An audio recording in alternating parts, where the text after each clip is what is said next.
The second richest man in Australia, or the second richest person, I should say, in Australia, has just called Elon Musk a muppet for believing that hydrogen fuel cells are not as good as electric cars, of course. Now, the crazy thing is here, his own company came out within 24 hours of him making these statements about Elon Musk and said that actually hydrogen is incredibly inefficient because it needs 3 times more power to run a fuel cell than what you need for an electric truck. And therefore, that on their sites, at their company, Andrew Forrest's company itself, they won't be using hydrogen-powered trucks, fuel cells, because electric trucks are a much better option. The very weird, unusual man that is Twiggy Forrest claims that Elon Musk is a muppet. Hello, my friends. Welcome to the channel. I'm the Electric Viking. And I've got to say, I apologize for my compatriot. I'm Australian. This billionaire who has just criticized Musk, he's Australian and he's controversial. Yes, he's very rich. Yes, he loves mining. And in fact, he's invested a lot of money into renewable energy. I believe billions of dollars. However, calling Elon Musk a muppet for doing this seems a bit extreme.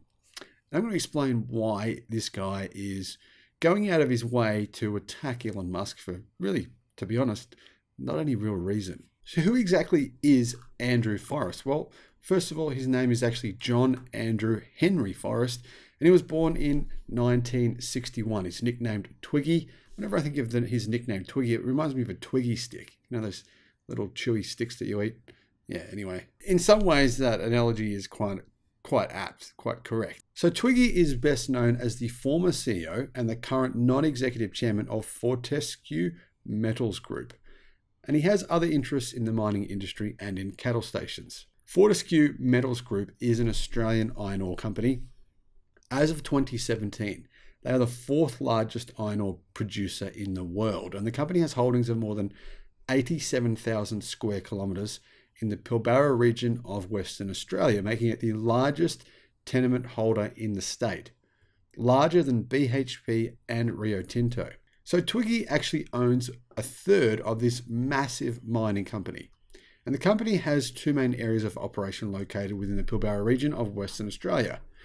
They plan to develop a third, and they also have mining interests in South America and other parts of Australia.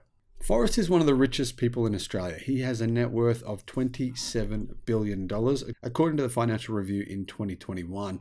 He is ranked as the 2nd richest person in the country. One interesting thing that he did, which I have a lot of respect for, is that he and his wife both pledged that they would give the majority of their wealth to charity at some point in their lifetimes. Now, they haven't done it yet, so we'll see. But it's a pretty cool thing to do. So how did Forrest actually get his many billions to become the 2nd richest person in Australia? Well, it all started back when he was a stuttering child. He stuttered a lot, and apparently that was a challenge he had to overcome. It was actually the reason he ended up developing a relationship with Ian Black, whose Aboriginal father, Scotty, became Forrest's mentor. Forrest went on to the University of Western Australia, where he majored in economics and politics. After graduating, Forrest actually got a job as a stockbroker at the brokerage houses Kirk Securities and Jackson's. After noticing that demand for stainless steel was rising at 4% every year, he quit stockbroking and he got into nickel mining by founding Anaconda Nickel. He became the founding CEO of Anaconda Nickel in 1993 after buying a stake in the company.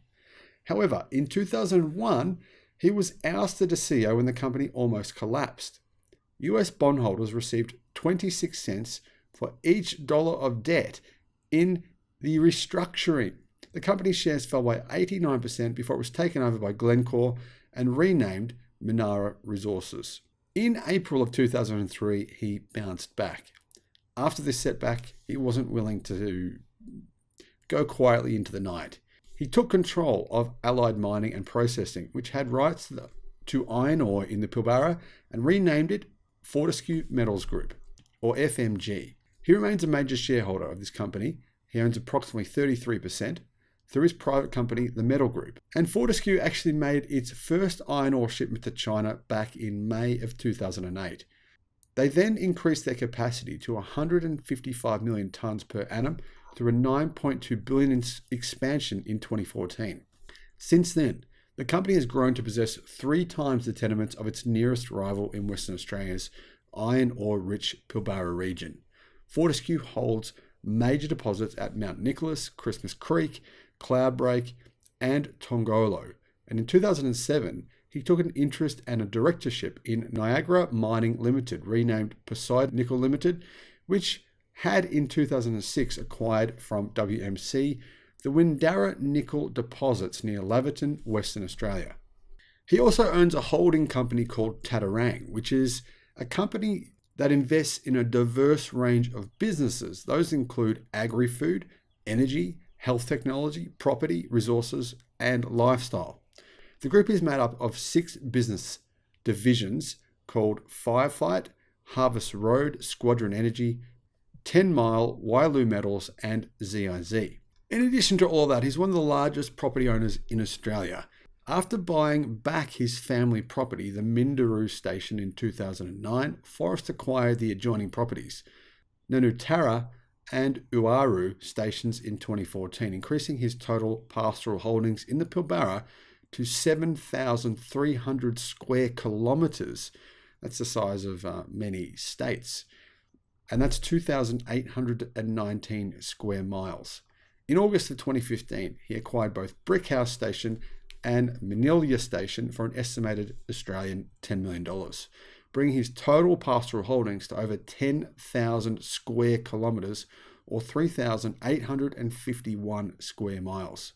But he wasn't happy with that. It wasn't enough land for him. He wanted more. So in 2020, Forrest acquired both Quanbun and neighbouring property Jubilee Downs in the Kimberley region of Western Australia for over 30 million Australian dollars. As an individual, I think he's now the largest landholder in Australia. I could be wrong on that. It might be first or second, but it's very close. Now, getting back to Forrest's comments on Elon Musk. Why doesn't he like Elon Musk? Well, because Andrew Forrest loves hydrogen. And anyone who doesn't love hydrogen as much as he does is, in his words, in his mind, a muppet. He actually said that Elon Musk is a muppet for not believing in hydrogen fuel cells, which Musk calls full cells. Forrest is plowing hundreds of millions of dollars into his green hydrogen company, Fortescue Future Industries. And even though the founder of hydrogen fuel cells has said that hydrogen fuel cells don't make economic sense, he's sticking with it. He believes that hydrogen is the answer to what the world needs. Now, I made a video recently talking about the downsides of hydrogen, the hidden downsides to the actual global carbon emissions. They're not what people think. It's not quite as clean as what we previously thought. Now, I'll put a link in the description to that video. Iron ore billionaire Forrest believes Musk is actually a muppet simply for doubting hydrogen, not even for anything else, just for that. He said, "I'm a huge believer in batteries, but any muppet who says hydrogen doesn't have a role is a muppet." So he repeated himself a couple of times there. Now, he actually made these comments at the Bloomberg New Economy Gateway Africa Forum in Marrakesh before quickly impersonating one of the Muppets. The interviewer then asked if Elon Musk was therefore a Muppet. He said, "I'm saying anyone, absolutely anyone, including Elon, including, whoever you like, who says hydrogen hasn't got a massive future, are Muppets. Battery and fuel cells are the way of the world in the future." Fellow billionaire Elon Musk famously tweeted in June 2020 that fuel cells are full cells. And, since then, a lot of people have realized that he's right. Fuel cell vehicles have not taken off. They don't even represent 0.1% of global vehicle sales, whereas electric car sales have now hit more than 10%. In fact, they appear to be at around 14% of global car sales so far this year, and it's growing quickly. Forrest is investing hundreds of millions of dollars in his green hydrogen company called Fortescue Future Industries, and it's one of the industry's most visible personalities, frequently appearing at conferences and meeting world leaders. Now, interestingly, within 24 hours of Forrest making these comments, what actually happened was his own company said batteries are better than fuel cells. I think he's confused. I wonder if he fired the guy from his company or if he made the statement. Very strange. Anyhow, this opinion is surprising because, well, obviously he just said Musk is a muppet for believing that batteries are better than fuel cells. Fortescue, his company, said batteries are a better option than hydrogen for mining trucks.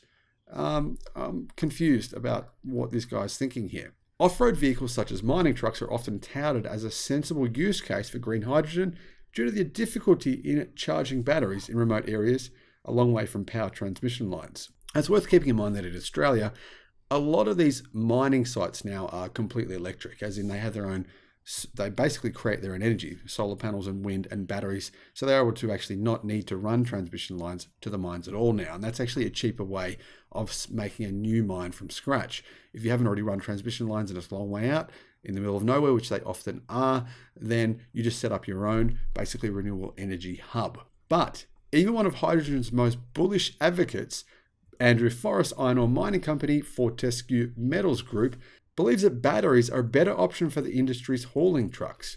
We do believe that certainly this decade, batteries in trucks are going to be the most favourable solution. Maybe not in every single haul, but for most haul routes. FMG's Director of Decarbonisation, Christian Heining, told the Energy and Mines Australia Summit in Perth, Australia, yesterday.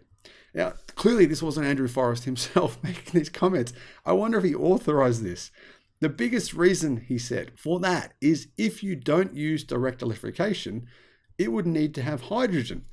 Hydrogen requires triple the amount of power to do it, so you need a lot more generation capacity, a lot more land disturbance, and more transmission. So there's a lot of inefficiencies.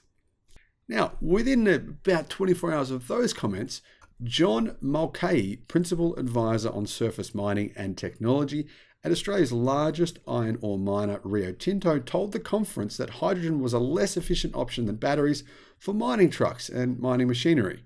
Hydrogen at the moment isn't our preference, but it doesn't mean it is dead by any means, he said.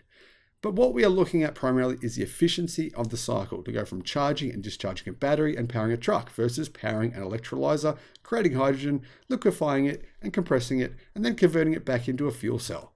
The hydrogen cycle is about 1/3 as efficient, so our initial view is let's drive it with batteries because of the high efficiency, the lesser impact on infrastructure and distribution systems. Well, that pretty much makes that case open and shut. I've got no idea what Andrew Toogie Forrest is on about. It seems like he and his company don't agree with each other, and in fact, mining industry doesn't agree with him either. So what are your thoughts on this? Let me know in the comments. But either way, have a great day, and I'll see you on the next video. Bye-bye.